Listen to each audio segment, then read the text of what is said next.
乡亲朋友大家好，欢迎收看《村民大会》，我是吴思怡。今日的村民大会带乡亲来关心垃圾的问题。大家都知垃圾是当日生活中天所会产生的，不过一到垃圾产生过后，按样我哋处理，对人的环境、对人的生活会造成哪道影响呢？焚化炉係處理垃圾一定好嘅方式係。其實大家都知，所有同垃圾有關嘅素材，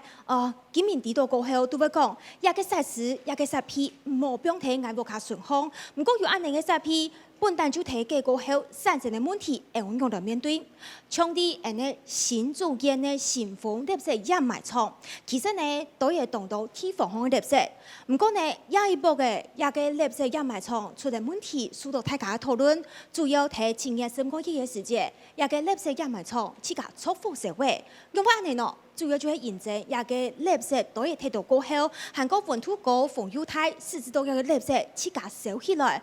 地方上無論係消防人員，也係呢件呢收都當無限，啲嘅做愛同貨控制下嚟一件事情。好在一件事情結束嘅，唔過大家關心嘅係都係按到垃圾下一步點樣嘅處理。新組建新型嘅垃圾焚化爐。聽講，喺高鐵人就有機會來運轉，來開始收垃圾。是唔過也對地方嘅垃圾處理有哪條幫助呢？今日影響下嚟關心。馬上為大家紹介今日參加嘅來賓。頭位我先紹介係環境部環境管理署一般廢棄物管理組嘅副組長蔡鵬培副組長。主持人好，還有我們錄影現場的各位鄉親大家好，還有電視機前面的。觀眾朋友，大家好，我是環境部環境管理署副組長，我姓蔡，我叫蔡鵬培，請大家多多指教，謝謝。副組長好，下來我紹介係新竹縣政府環保局嘅局長蕭宏傑局長。主持人、現場觀眾朋友，還有電視機前面的觀眾朋友，大家好，我是新竹縣環保局局長蕭宏傑。局長好。前面邊我紹介係寬恕推辦協會嘅理事謝和林理事。主持人好，各位鄉親朋友大家好，電視機朋友大家好，我是看守台灣協會謝和林。歡迎理事。除咗三位來賓以外，今日現場來嘅同道關心垃圾議題嘅鄉親代表喎。大家講到一個垃圾問題，提出我嚟處理，先來看一般垃圾上來造成哪條麻煩咯？來看咯，其實呢，一般關心嘅素材係睇今日來到浏陽嘅味素，一邊係做白。唔過呢，睇一個蓮花絲瀏陽素材行講下，其實就看得到新嘅一個垃圾嘅焚化爐。行過呢，睇一個做嚟講係西濱公路附近嘅順風哦，就看得到垃圾掩埋場，就係新豐嘅片呢。來看一般數到大家關心嘅，就係一般垃圾掩埋場重複收過後造成嘅問題。講到今年3個月嘅時間，重複收過後，雖然同貨司控制下來嘅，唔過收出嘅議題、收出嘅垃圾，大家開始嚟關心。上來一般收垃圾收起來，造成哪條嘅問題？韓國數到大家討論有哪條素材呢？嚟看樣片整理。新豐掩埋場拆貨收無嚴禁衝，前年3個月也從垃圾自家收起來嘅貨仔，收出新竹縣按多年來嘅問題，就是因為冇焚化廠，垃圾單單帶到掩埋場，其中搶時標圖新豐嘅量全縣青島。所有的垃圾，全部前線的垃圾都到新豐鄉來這邊掩埋，他們沒有辦法地方燒的地方，全部拿到新豐鄉這邊，變成受災戶全部都是新豐鄉的。每日的進入的垃圾量，大概平均一天大概是110噸左右。目前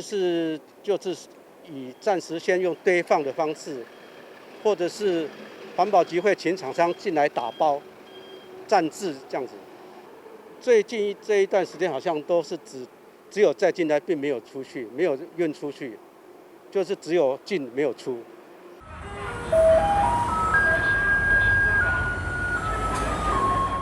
查嘅規律嘅數垃圾，再將掩埋場臨時袋起來，肯定垃圾見代見過，係土附近嘅民眾講，粗胖胖嘅實在都唔掉。這掩埋的哈，這個都會結那個沼氣，沼氣之後容易發火，所以常常要去滅火。其實平時那個只要下過雨之後， 2到3天发酵之后，那个产生的恶臭南风吹过来就是非常的难闻啊，然后会持续很久，但是其实已经对居民造成了至少20-30年来的困扰了。新竹县环保局针对野下养埋虫嘅环境提出广大文图同空气含个瓦斯气隔开来一条方向，为研究讨论可按样嘅改善，怎唔会经济报销。垃圾进度，大家都懂少，一个垃圾撒下两样嘅处理哦。看到家下样片都方嘅掩埋虫啊，其实呢，係睇成分一个味素，其实天呢係成分，唔過呢，其中睇成分含個竹白，其實係夾嘅素材。故作講一個掩埋蟲發生事情，唔但將成分嘅詳情會受到影響，就連順豐竹白有幾下則利益民眾，咪會受到影響。你看，加講到佢要做貨就係認真動作，溫度又高，含個風又大。再過來呢，對按到嘅垃圾過後，其實佢收起來嘅面積有15000平方公尺按法。再過來就會看到嘅係。做嘛會收起來？韓國數度大家討論就係垃圾整件對當多。韓國呢係講用流程來算，差唔多係對5-6成嚟按個哦。再過來就係看到新竹縣印度地係全台灣縣市人口增成長嘅唯一嘅縣市，就睇新竹鴉片。故就看到新竹當年嘅垃圾量都見來見多。對民國108年嘅時節，呀，對垃圾係37000人噸。唔過呢，各位也按到年來看哦。112年，也就係今年，佢一下袋嘅垃圾有19萬公噸按到嘅，韓國其中有17萬噸係袋啲成分，就係今邊嘅來到一個竹白同成分也附近嘅一個掩埋場地度。大家都講，一個垃圾按樣嘅處理係像新竹市韓國苗栗縣嚟聽處理，唔過呢聽處理嘅量其實係並唔讓佢當日袋起來嘅量啊。故所大家都知道講，垃圾問題按樣嘅處理真件係當條拿通。故所我也有談現場嘅詳情，談看啊大家對一個垃圾嘅議題有哪條意見同看法。頭位我先請呢前鋒嘅鄉長嚟同人講下，有關一個垃圾問題，也前鋒一邊嘅看法。前鋒啊啲垃圾倉差唔多有30年研究咧，所以咧對這個每日啊對這個量非常大。但是佢每年才7月10號開始啊，因為佢1年以後，你所產生的你講像瓦斯啊啲東西，所以講1年會燒一排最大，所以1年以後是會燒。所以講今年7月16開始燒起嘅時間，去年係7月14，所以講你喺時間算起來啊，差唔多就係時間。差唔多1年。期間365日啦，左右燒一排，所以講因為佢哋噸嘅量係非常多，上垃圾才2年以後開始是會發酵嘅意思所以講你啊用嘢嚟處理，嗱希望到你新竹縣政府你讓人長吸力嚟做啲分法律嘅建立，希望能夠處理到你所有上垃圾，每日能夠處理得，在新豐鄉嘅鄉親，也非常關心。那個新豐掩埋場常常每年大概是燃燒了2至3次啦，是對我們南寮是相當的困擾，因為每如果燃燒，這邊是屬於北邊，如果東北季風來吹北風的時候，剛好就往南寮吹。我們就負責幫你們吸這些空氣。是。這些空氣是非常的毒啊！我看那一天17號燃燒的時候，我們南寮是紅色、藍色、深藍色那警戒，非常的毒，大家都關起窗戶。再來，我想請教那個縣府這邊啦，是不是你們只有噴灑水的計劃而已嘛？是不是垃圾那麼多，是不是可以用？如果有垃圾已經完全分類了，是不是可以用土壤暫時的埋？掩蓋。暫時的埋，先把它因为你看可不可以处理去？因为你现在没有办法处理，你一直放着还是一个问题。你不如先把它埋了，先把它绿化，还是做公园。再来，未来有机会，我们再慢慢把它处理掉。垃圾的问题哦，看起来哦是由这个燃烧引起的，但是背后如果我们去追溯它的过往20-30年，我要先讲结论，就是说现在这个杨文科县长处理是最落后、最蛮横、最不讲道理的。我有3点要说哦，为什么他是最落后的？第一个来讲的话，为什么他不做垃圾分类呢？在邱清纯时代的时候，那时候他的环保处长黄世汉，他那时候就已经做季界分选了。你没有做分类，你垃圾源头没有减量，你阿猫阿狗全部丢进去烧，你怎么可能处理得完呢？好，那第2点呢？那第2点来讲的话，就是说，为什么你非得要选择用焚化炉来处理呢？你既然选择了焚化炉的话，那请问一下，你焚化炉你的管理的机制在哪里？那我也要问署长。我们待会可以来谈。那第3点跟第4点是什么？第3点来讲的话，就是说你这个灰飞，你这个底渣，你要怎么处理？之前的这个都没有回答，都语言不详。那最后我要讲的就是说，这看起来哦是一个垃圾燃烧的问题，但是因为这周边有我们的乌鱼养殖区，有我们的蔬菜区，是还有风景区、新叶沙滩，还有南寮。那如果大家都一味的用速成粗糙的方式来处理的话，最后环境会反噬到每一个人身上的。刚刚自然的问题我们就不讲了，但是我刚刚看到那个VCR 他说，现在就是因为没有焚化炉，所以才会垃圾自燃。但我想问的是，我们的垃圾就算焚化炉盖好之后，环保局前任的环保局长他说，我们1年只会处理掩埋场1万吨的垃圾，但刚刚资料有显示，到今年年底可能会有19万吨，甚至20万。那所以说，我们的垃圾还要再烧20年才会把掩埋场的垃圾处理掉吗？那这样子，我们是不是要再承受这个自燃的问题，承受20年？我觉得这非常的严重。我相信，不管是竹北还是新丰，还是像是南寮的民众，都不能接受这个答案。对，所以不能说没有焚化炉，所以才会自燃。我觉得不能这样子说。那再来就是刚才黄大哥提到的底渣的问题，从2020年的说明会至今啊，他都一直说我们会合法处理，合法处理，但是我们一直不晓得所谓的合法处理会处理到哪里去。这边有一张图，就是大家也可以看一下，就是焚化炉的位置是在这里，旁边还有我们的原森林。那养殖场其实真的离焚化炉非常非常的近，所以这个问题我希望可以得到答案，而不是一句合法处理就一概带过。天集团的详情记录其实对亚下嘅垃圾掩埋场嘅亚嘅情形，含过对撒下来由焚化炉过后，对贵嘅烧垃圾过后对环境的影响，含过对人嘅健康的影响等等呢，大家都同关心。不过呢，我想一项项来说明啦，邱总、局长请教一下。大家都伫亚摆垃圾掩埋场出火烧出的问题，先来讲，亚下喺发生事件过后，应用会做。其实，在我们新竹县的垃圾，在106年开始，其实那个去化以及产生就已经发生失调了，开始慢慢堆积。尤其这几年，我们新竹县的人口大量成长，那所以这个堆积的速度越来越快。再加上新竹市焚化炉，因为它老旧，常常非预期性停炉，所以造成这个真的是堆积的真的是非常的快。那这几年的我其实在我们环保局我们在110年的时候我们也意识到说这个垃圾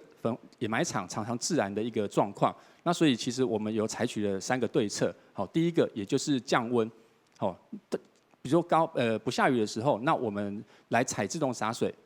让这个温度降低，减少自燃的一个发生。然后第二个。我们会设置沼气管，因为以前呢，我们也没有预期到说它的垃圾会堆积到这么高，那所以我们会做站置面以上面的一个沼气管，将沼气排放出去。然后第3个，我们会再做用地宫支布将第2期的这个部分，就是也不会再堆高的一个部分，我们会先铺地宫支布，然后在上面再放再生粒料，阻绝空气。阻绝氧气，我们采这3方面来同步执行，那让减少这个目前暂置的那个垃圾在自然发生。那目前来讲的话，这个洒水工程的这个部分，我们工程大致上已经完工了。那已经我们可能预计这一阵子，我们就可以来测试说它是不是能够洒水。好，第一阶段已经完成。那另外2个阶段呢，我们也拟好计划书了。那也预期下周我们就可以行文给环保署。好，那希望环保署能够来支持我们新竹县做这项防灾的工程。再个人来请教下副组长，大家都提到讲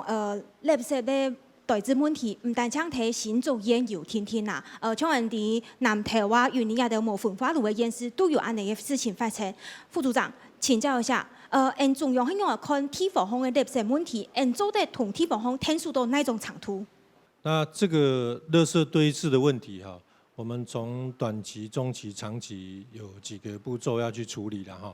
现在大家相亲最关心的，当然就是说，垃圾堆在那边，你要有一个防灾的作为。对啊，防灾的作为。那刚刚局长这边也提到，他们有积极的一些想法跟计划，会提出计划来，这个中央都会去帮忙。那像有一些县市，它基本上它最基本的会先架设起来，像这种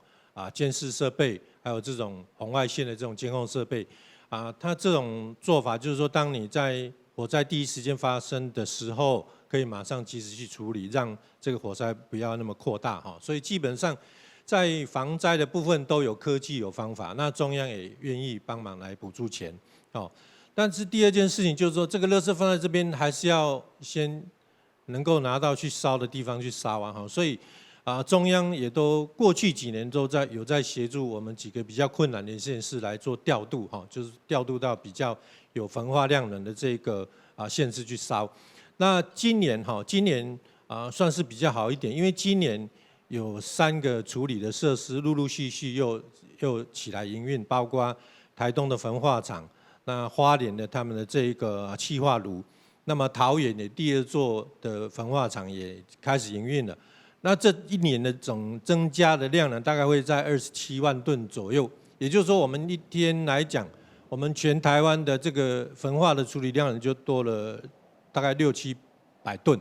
那这种情况之下，中央来协助做这些调度，就比较有弹性了哈。当然不是说把我们新竹的垃圾运到这个地方去烧，而是说我们就有更大的这个调度弹性了哈。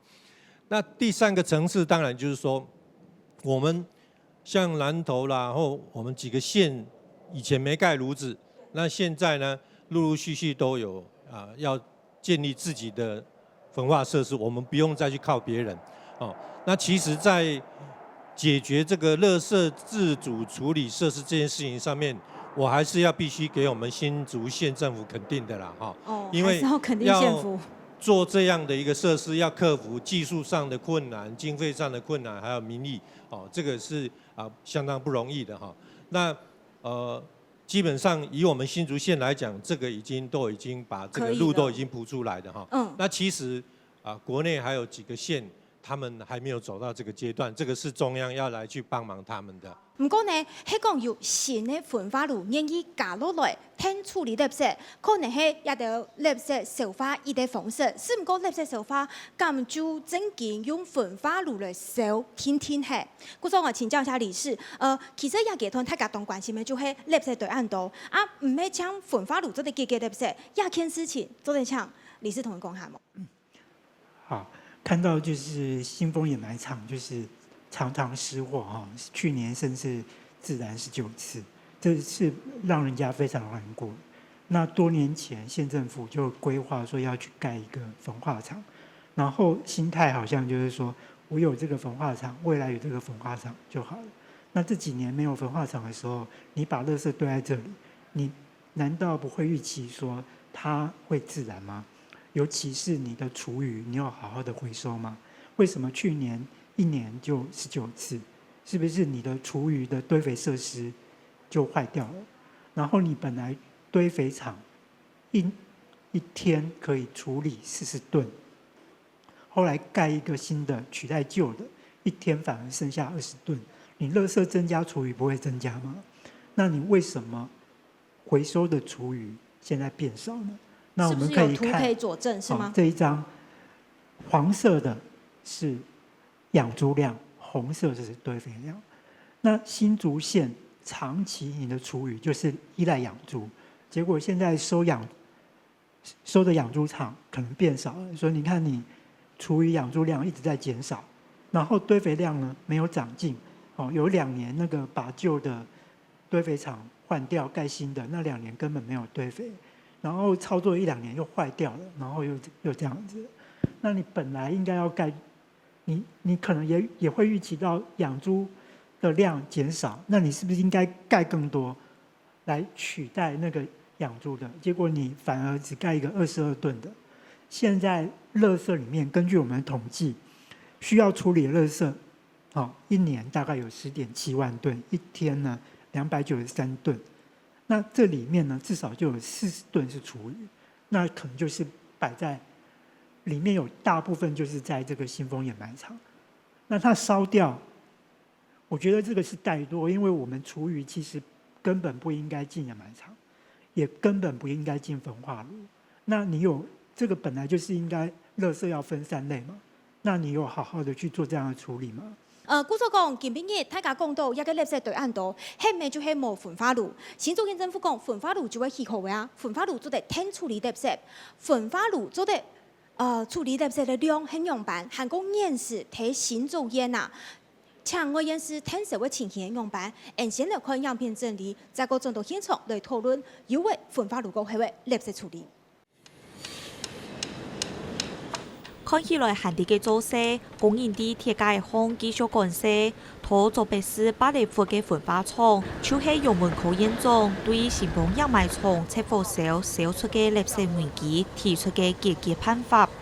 本县的垃圾就原则上会是由高效能热处理设施这个部分来做一个妥善的处理。那新丰掩埋场这边暂置的角色就会慢慢的去除它的暂置的垃圾的需求。就会减少这个垃圾暂置的情形，并且将原先暂置的垃圾逐步去送往去换。我们预估10年可以把暂置垃圾做一个妥善的处理。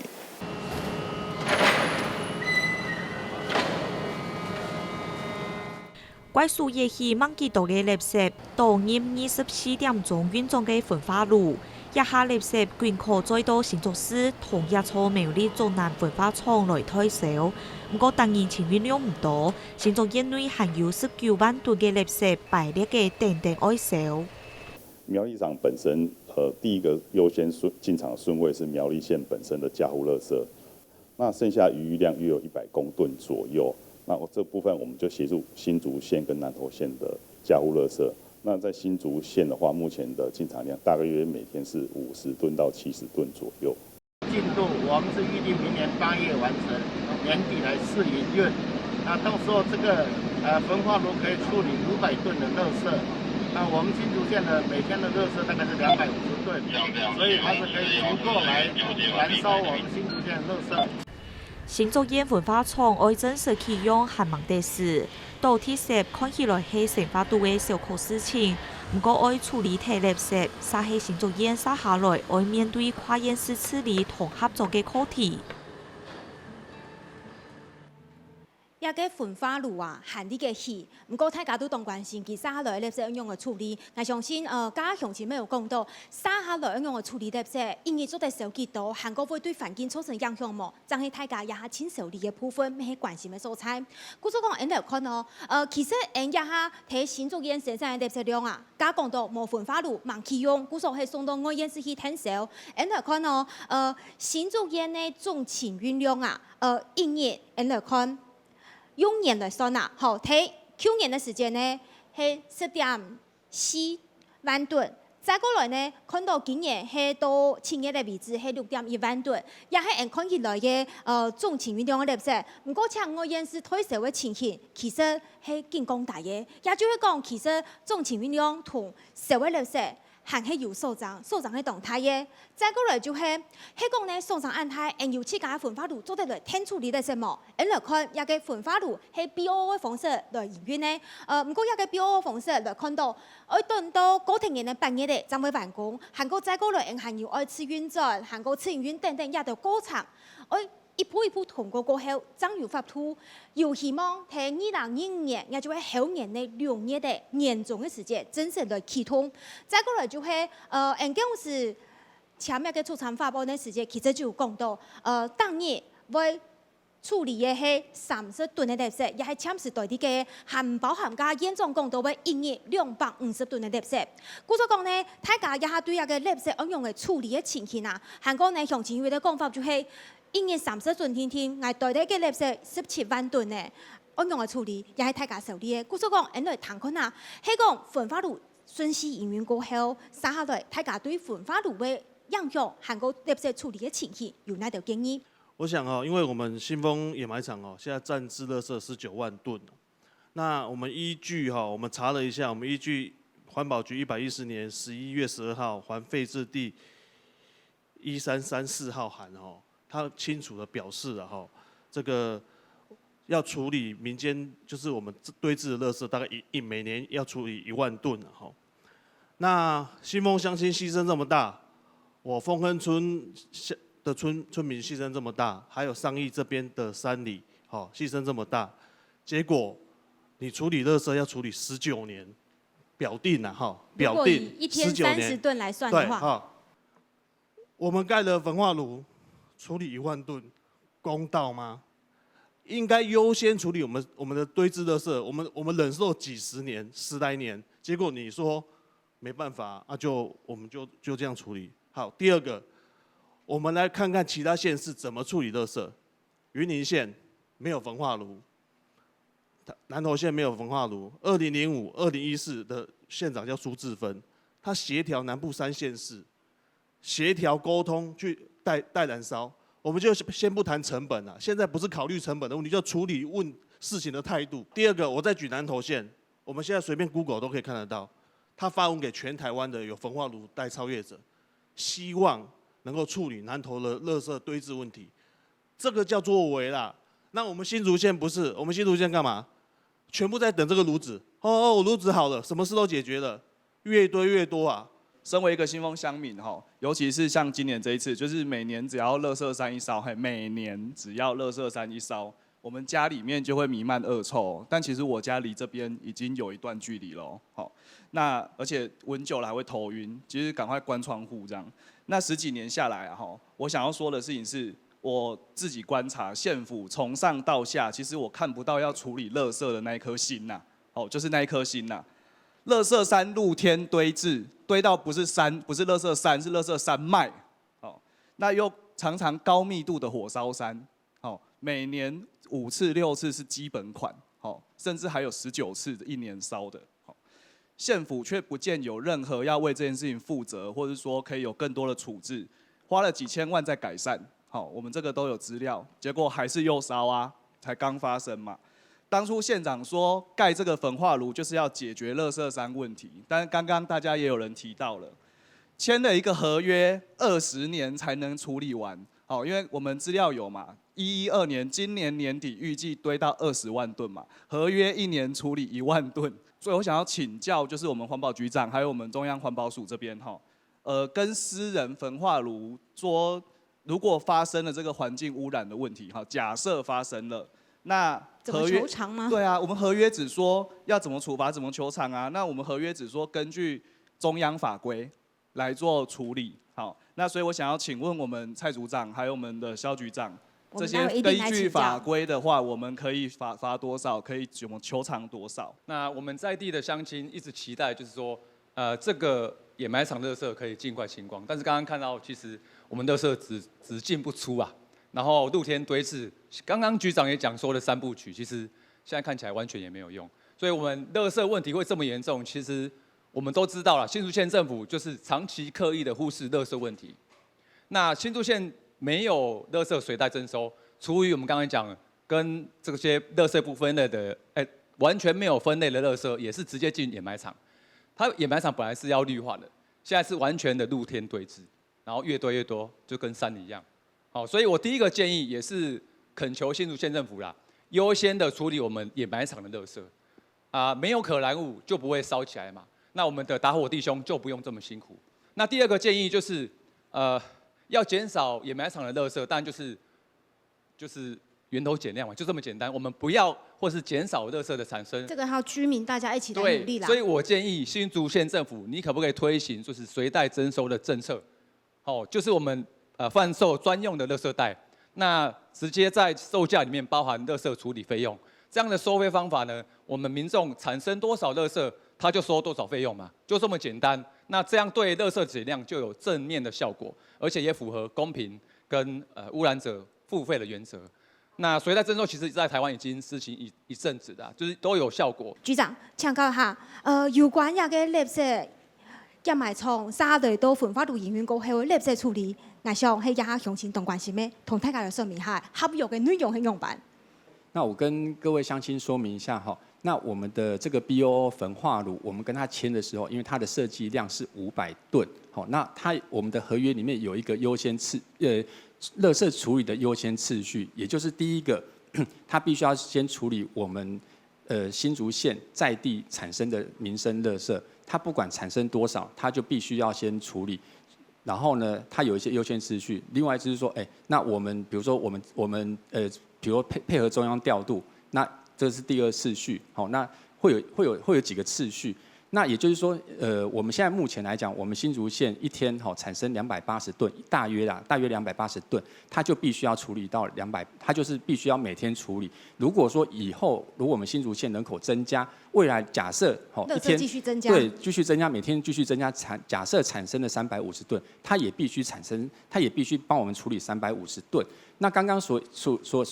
说的那个另外再处理1万吨的意思，就是说每天处理完之后呢，他再帮我们处理1万吨。好，那当然是当时候的他的一个口头承诺啦。那这个部分的话，其实我们现在目前在跟他谈，30吨的话，大概就是一天30吨。那我们希望他跟他谈到一天50吨。那就是增加。对，那可是呢，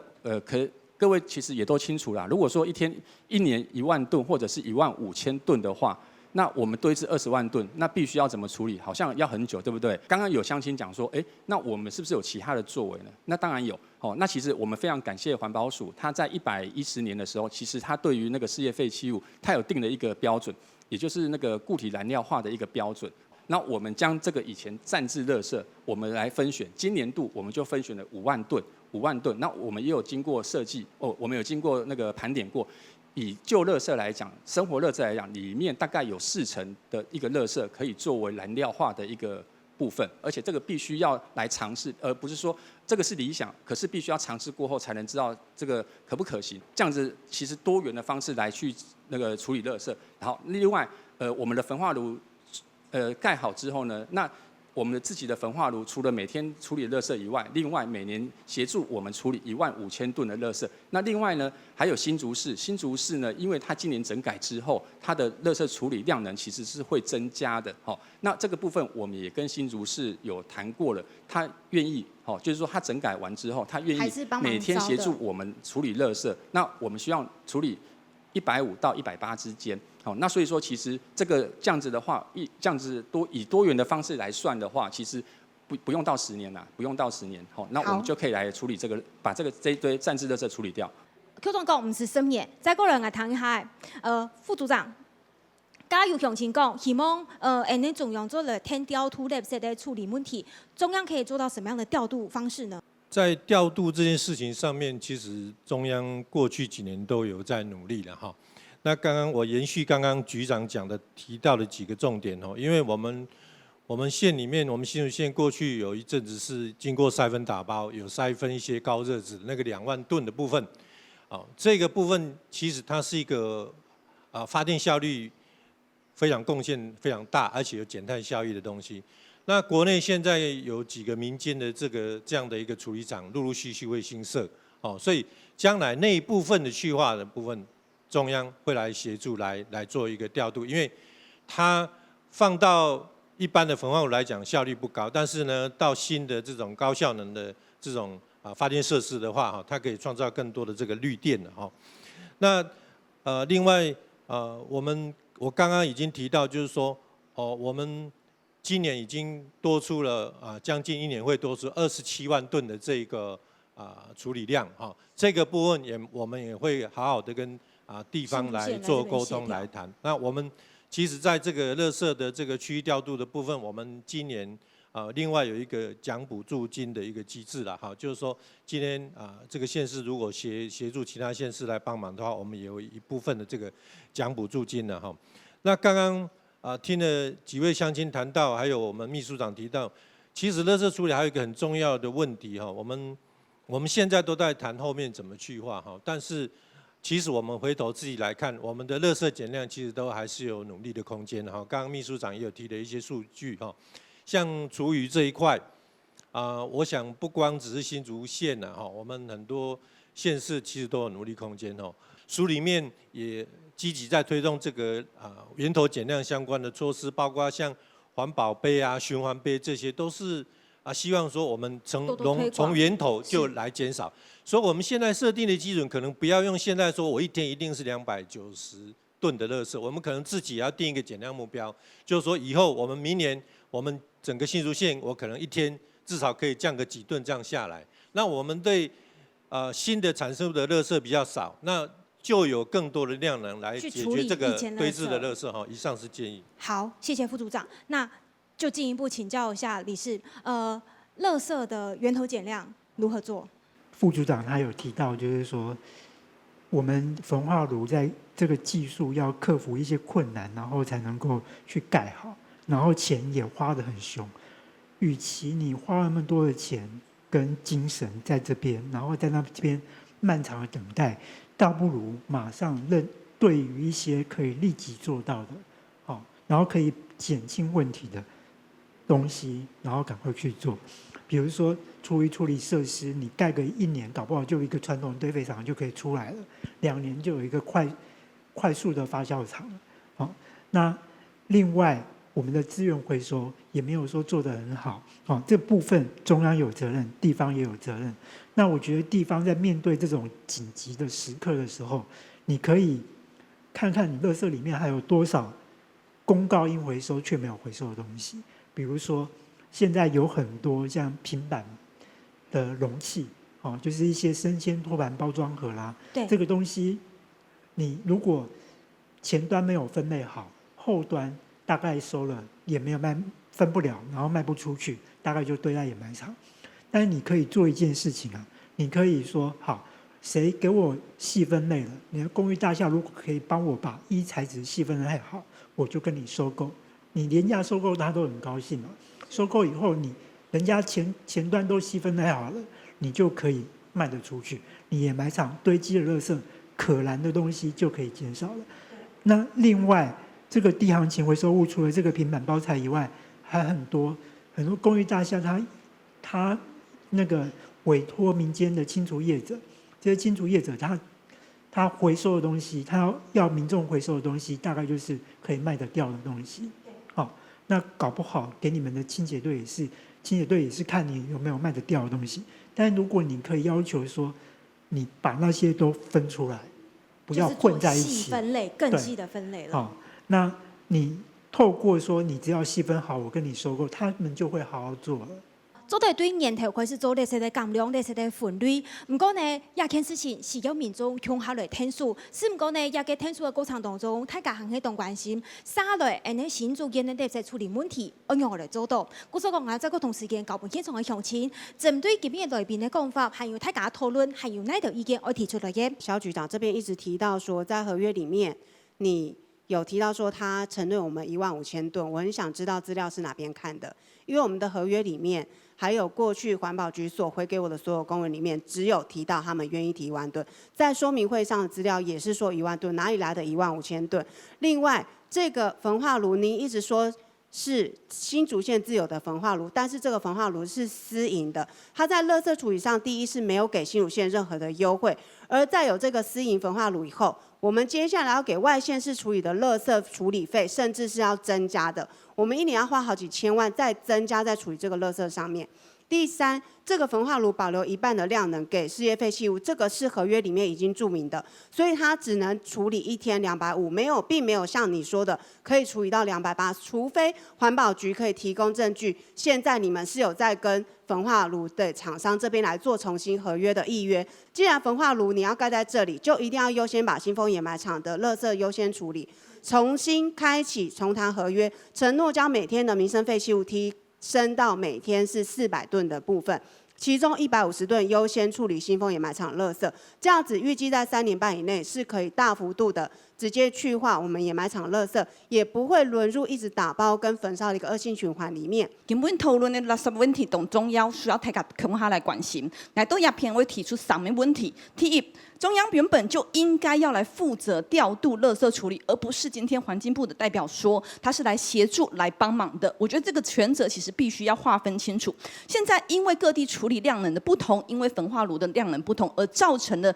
县市之间的战争。这原本中央就应该要来统筹，尤其是今年环保署升格为环境部之后，在他们升格的目标里面也提到，必须要来统筹全国的处理量能，解决垃圾的问题。所以我希望的不是说我要来帮忙，我要来协助而已，而是必须要担负起责任。那第二个部分是在于说，新竹县预计在明年年底开始运转的焚化炉，居民的担心是否能够如期的完成开始试营运，同时是不是能够去化掉我们新丰掩埋场现在垃圾处理量能。同时我们也希望能够更加明确的是，未来这些炉渣、这些底渣要如何来处理，还有未来运转的时候，是不是能够确保处理之后的问题不会影响到环境，不会影响到人民的健康。第三个部分，其实刚刚大家有讲到，我们希望的不只是在后端来处理垃圾的问题而已，我们更希望能够前端来做解决。我们看到，其实全台湾的人口的变化的情况之下，新竹县尤其是人口增加非常快速的一个地方，尤其是垃圾的量呢，我们也看到5年间一般垃圾就增加了超过20%。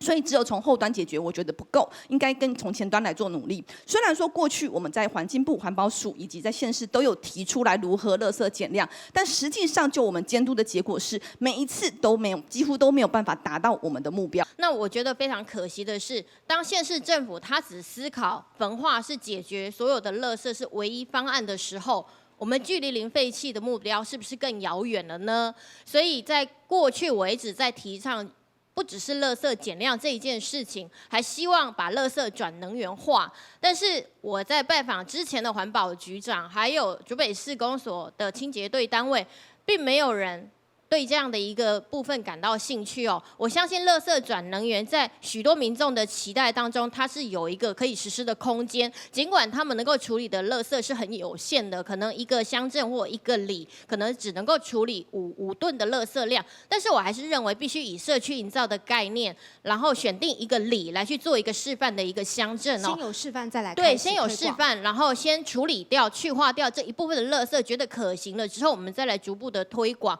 而不是只是一昧的思考用焚化作为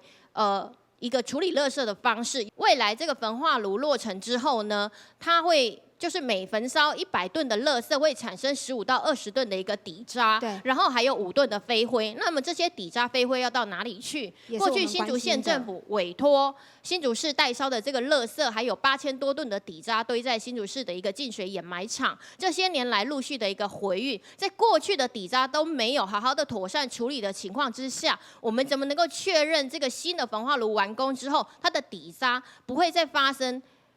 妥善处理的一个状况呢？不管对我们附近新丰、湖口还有竹北的生活居民的生活都有非常非常大的影响，因为它在燃烧的时候，毒物的扩散还有空气的污染，让在地居民苦不堪言哦。那我们如果在掩埋场里面，像刚才我们局长所说的，如果有先做好我们的沼气通风的这个设备的话，那其实可以避免火势的延烧。那其实，在2020年，我这边的资料就已经有说了，我们已经有跟中央那时候还是环保署那时候的环保署已经争取到了预算来做这个消防设施，还有我们掩埋场的整顿计划。那在当时为什么不做呢？那让这2年又陆续在发生着这些火警，因为当时请了这个2000万元，我们是没有看到任何的成效的哈。我们源头减量的问题，这其实我们可以做的很多。那我们就拿台北市的例子来说好了，我们台北市像台北市北投焚化炉那时候做起来，其实那个时候1998年的时候做的北投焚化炉，那个时候刚开始垃圾还是非常的多、根本烧不完。那我们后来台北市进行了随袋征收，马上垃圾量就大减了67%，资源回收量也提高了62%哦，这些都是铁铮铮的案例。那我们在议会也一再提说，我们希望可以做随袋征收。现在大家的垃圾处理费不是没有收钱是从你们的水费里面扣用水最多的人反而要缴比较多的钱，垃圾丢一大堆的人，他如果用水少，他处理费就缴得少。那这个垃圾露天燃烧的这样子的问题，事实上啊，从20年前我们常常就会闻到这样子的味道。那这里面我们从数据上，我们从环保署的数据上看到，事实上啊，从早在105年，也就是这个到现在112年，7年前，我们的每一个人新竹县每一个人平均产生的垃圾量，从每一天0.8公斤，一路到现在的1.3公斤，已经成长超过50%了。在这样子的情况之下，我们现在盖了一个焚化炉，当然我们可以持续的去化我们的垃圾，但是如何去因应持续无限上涨的垃圾产生量呢？在这样的情况之下，我们的新竹县政府有没有一个具体的做法去鼓励，或者是采取更强制的手段，让所有的居民能够知道怎么样去减少垃圾，怎么样去减少一般的废弃物？如果没有从源头去减少一般的废弃物，那么在盖再多的焚化炉，其实都没有办法真实的解决问题。底下了事情发生嘞，材料为大的就是2只寸、2只里，水减了60床。特下讲的治疗，你很多年啦，少50人排环保局，去年一年少19排，第一年也少2排，所以大了位的民众啊，伊当日啦，等于讲1年我哋1年2排皮嘅煤土，咁咩好嘅煤土呢？唔係講嘅都係發出嚟嘅潮煤唔係，佢燒出嚟，睇下專家要講家要按落大凹先，冇法度，你接落冇信號是排唔出來啊！所以我除了為代表我鄉民建議環保局我講嘅嗰件事情一定來做騙預算，本來都掠到鄉民2年1排50歲以上嘅民眾我做緊按照 LDCT 嘅低劑量嘅肺部的斷層掃描。好，今日咧發言就對我介紹，我想大家都聽到當到採體向前嘅建議韓國講法，故作一步一步來，中央嘅部分我請教下副組長，副組長，也大家都針對中央嘅角度啊，想嚟做到呢條事情，唔係請天數天天，中央應該做得更加有力的來天數處理，請同大家講。那第一個，王委員提到這個源頭減量的一些全國性的政策確實我們還是有很多努力的空間呐。那過去委員這邊也給我們提出蠻多的建議這個我們都會來繼續的努力哈。那第二個就是說談到這個垃圾這個調度的部分其實中央在做這個垃圾調度也不是說因為有新竹的垃圾問題才開始，這個都很多年來在執行哈。那現在委員提到就全國性的統籌處理，這個一直都是這樣子在做只是說現在有幾個過去量能比較大的這些直轄市，他們能夠幫忙的意願越來越低了他們本身也有議會相關的一些壓力那其實中央在解決調度的問題以現在的法令授權中央也不是說只出一張嘴然後去拜託人家因為其實舉個簡單例子，我們今天要請苗栗幫忙，我們要請新竹市幫忙，假定我們要請宜蘭縣來幫忙，那中央也必須要提出一些對等的補助款給人家，人家才會願意來幫忙所以一直都是這樣來進行。那確實還有努力的空間，這個我們都會來加緊來努力那剛剛各位鄉親還談到一個很關切，就是那個焚化底渣這個事情那我趁這個機會也跟各位做個比較詳細說明。現在我們國內有焚化爐的這些縣市，他們的底渣基本上有90%以上都是轉做成這個工程的粒料，那運用到公共工程上面來。所以將來我們新竹縣的底渣也是朝這個方向去走哦。那这个技术门槛不高哦，它可以转制成工程材料，当然它的用途是有限的哈，并不是所有的用途都可以用。那假如说我们新竹县将来的公共工程规模没有那么大，没有办法消化掉的话，中央也愿意来协调其他有这个需求的县市来帮忙哦，这个都是中央要在努力的哈。他甲都讲啊。我做个收垃圾是很重的事情的。刚刚讲对厨艺和个做好详细的分类，也其实是对垃圾减量的一件事情。不过呢，大家讲到的教育方面，你知道讲，也还中央，也地方政府，也讲民众怎样来做。垃圾问题呢，它是从产生源，就是我们的民众排出，一直到如果回收处理或者是我们焚化处理，这个都是一个需要大家互相配合的事情，所以民众的教育当然是很重要。但是除了民众的教育以外，如果你没有让他，就是比如说他厨余来讲好了，我当然可以减量，但是我每天还是要吃水果，我还是会有果皮产生。你总是要让我果皮有个去处嘛。如果你后端没有让我有个去处的时候，那我可能就不得已丢垃圾桶。就好像当初台北市刚开始1-2年做水灾征收的时候，收了很多的厨余，没有错，回收了很多的厨余，结果后来是丢到焚化炉去，是有清洁队丢进去的，因为就是没有出路。所以在这方面，我是觉得公部门他应该为这些资源好好想一想它的利用的管道，而不是只是想着焚化炉要把所有的垃圾给烧掉。那焚化炉它可以短期止痛，但是它长期会上瘾，因为你今天签了保证垃圾量的合约，你大概就不太会想着要怎么样去减量。所以这个东西，我希望就是公部门可以好好从我们的垃圾的成分去检视哪一些是可以资源化的，而不是一直要焚化。局长，我想今天大家很多重点都放在环保局这边啦。那接下来针对刚刚大家提到很多合约当中的一些事情，可以请您在这个机会跟大家好好的说明吗？它的设计量就是500吨，它的优先处理就是民生，我们新竹县每天所产生的垃圾，不管是多少，它就是必须要优先来处理，而不是只有200吨。所以这是口头就可以的，不需要再改合约吗？不是，大家都很担心。这个是合约里面就写的原则。是。对，这个不需要，我们没有定说250，没有并没有定一个数字。然后呢，1万吨是在应该是在环差的会议上面，他所承诺的。好，那这个部分呢，我们认为不够，所以说我们希望我们现在在跟他谈15000吨。好，那我这边我也必须要跟各位很诚实的跟大家讲说，垃圾处理呢，焚化炉是其中之一，而不是唯一。好，那所以我刚刚其实在刚谈话的时候，其实我也跟大家提到说，我们的垃圾，我们经过的调查，哈，其实有40%可以是来能源化的，好，它可能没办法物质回收，可是可以能源化。那为什么我们要做这个事情呢？因为以前的焚化炉，它的发电效率可能只有18%到20%，好，那现在可能稍微好一点。那未来我们的焚化炉，我们的设定是25%。那如果说以后我们把这个垃圾里面40%这个部分把它抽出来，经过固体燃料化之后，提供给工业锅炉使用，它的一方面当然是就是我们的垃圾的焚化炉的一个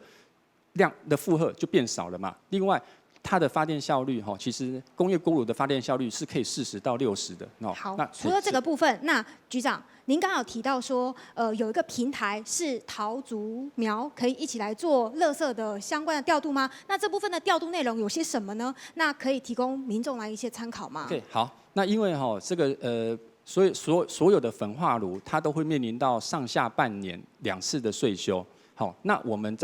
有桃竹苗的一个合作平台，那我们每年也会有针对这2次大家税修，我们希望把它错开。那错开呢，大家就可以互相来支援。我们有焚化炉之后，我们的垃圾占质量只会少不会多，就不会多了。那我们会透过多元的方式来处理占质的垃圾，然后并且透过区域调度的方式来减少快速的来减少这个占质量。